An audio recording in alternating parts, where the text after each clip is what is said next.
Hello and welcome to BluesBeat with me, Richard Partington, and the Manchester Evening News City correspondent, Stuart Brennan. Stuart, you were out in Munich in midweek, but it's fair to say that the game was overshadowed somewhat by events on the substitute bench. What's the latest with Carlos Tevez? Well, the latest is that City have now begun an inquiry into the whole affair. They've got to do that for legal reasons because they are considering what to do next. And one of the options that they've got is just simply to rip Carlos Tevez's contract up. But whatever action they take against him, whether it's as drastic as that, or simply they could fine him 2 weeks' wages, which is like the immediate maximum they could fine him. Although I believe they can actually fine him 6 weeks' wages if he was found guilty of gross misconduct. But anyway, whatever recourse they take, obviously Tevez isn't going to be allowed to get off with this scot-free. And whatever recourse they take, they have to be sure legally that they've pursued it and established the actual facts of the case. So they're now going through the process of beginning a club inquiry, whereby everybody will be interviewed, everyone who has any kind of input or any kind of witness to what actually happened on that bench. And once they've gone through that process thoroughly, they will then come to a decision on what the next stage is. So this 2 week suspension, that's just the start of things? Yeah, the 2 week suspension is to facilitate the inquiry. They obviously don't want Carlos knocking around the training ground while this is going on, because he could be influencing what's going on. They just basically want him out of the way while they get on with the process of A, conducting the inquiry, and B, winning football matches, which is what they could get down to pretty sharpish. So yeah, the 2 week suspension, that's a maximum 2 week suspension. I think if the inquiry ends before that, that will change. If there's an inquiry that exonerates Carlos and said that it was all a misunderstanding as he claims, well, it won't be a 2 week suspension. He will be back in the fold. But that appears unlikely. So I think we're looking at a minimum of 2 weeks suspension, and then from there we will see what happens. I mean, Roberto Mancini is usually such a cool customer, but even he looked rattled by it. Yeah, that astonished me, because it is. I mean, you say he's a cool customer. As a player, he himself was known for his fiery temper. We've heard the story about how he had a training ground fight with Trevor Francis. He was a kid, and Francis was this experienced pro, an England international who'd scored in the European Cup final, and Mancini was a young feisty lad coming up through the ranks, and he squared up to Trevor Francis on the training ground.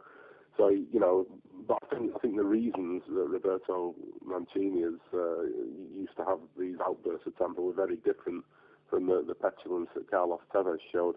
And Mancini, he was absolutely livid. I mean, his face when he came into the press conference, and then when we saw him afterwards in the mix zone, I've never seen him quite like that. He was white with rage, and understandably, because it seemed to have been an attempt to totally undermine his authority. I mean, it's been lost in the wash somewhat, but what did you make of the performance on the night? Well, I think City will be glad it got lost in the wash, because it was a shocking performance. The defending was just naive at times. I mean, we shouldn't forget the opening half hour, and actually City looked the better team. They were controlling the game.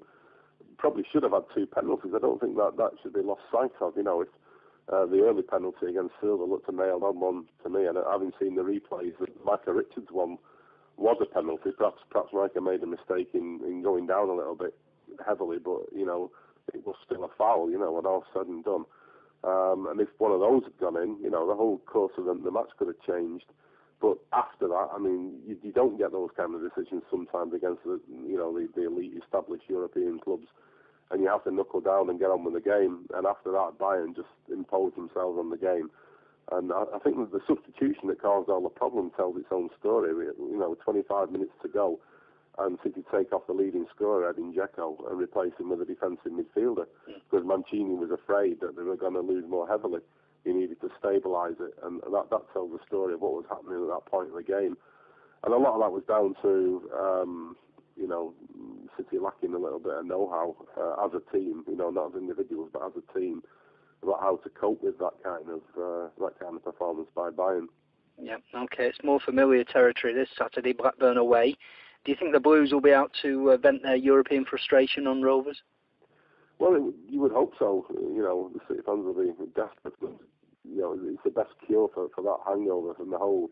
It's been a terrible 24, 48 hours for the club and for the fans. And the best way of lifting that hangover is to go to Blackburn and put on a good performance and win the game. It's quite interesting that Mario Balotelli looks like he will start now because obviously Tevez suspended, and Mancini was also furious with Edin Dzeko's little show of dissent when he was substituted, and indicated that he would be sitting on the bench at Ewood Park. So Mario Balotelli steps into the limelight. This is a chance for him to go out and show that perhaps he should have been picked as a striker from the start of the season. It's quite funny, really. I mean, Balotelli's had so much bad press and bad media since he came to the club, and yet earlier in the week James Milner was talking about how good his reaction has been to not playing.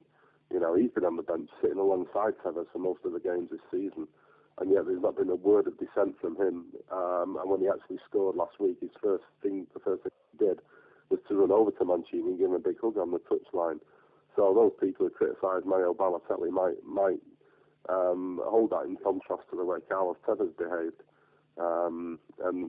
Mario, perhaps this will be his time now for him to step forward and lead City to a victory, because it's something they badly need, just to wipe away some of the memories of this past week.